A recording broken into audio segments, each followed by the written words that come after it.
આ લડાઈમાં જો સરકાર અમારી વાત નહીં માને તો આગામી દિવસોની અંદર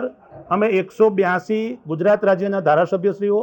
સંસદ સભ્યશ્રીઓ અને રાજ્યસભાના સંસદશ્રીઓનું અમે સમર્થન માંગવાના છીએ અને જે લોકો અમને સમર્થન નહીં આપે એનું નામ પણ અમે જાહેર કરીશું. સાથે સાથે પદાધિકારીઓ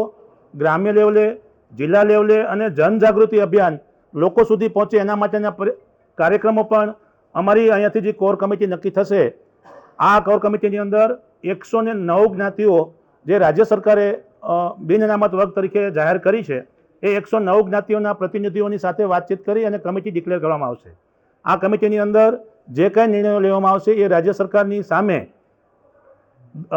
થોડાક દિવસોની અંદર ફરીથી એકવાર રજૂઆત કરીને અમે આ બાબતમાં આગળ વધીશું કે જિલ્લા લેવલે, તાલુકા લેવલે અને ગ્રામ્ય લેવલે જિલ્લા પંચાયત અને તાલુકા પંચાયતની ચૂંટણીમાં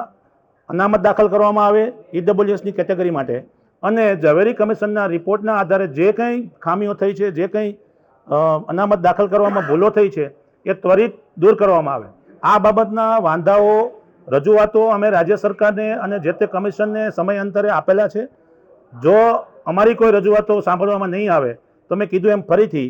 કે સંપૂર્ણ બિન અનામત વર્ગ રાજ્ય સરકારને એનો રાજકીય રીતે પરચો બતાવવા માટે તૈયાર છીએ.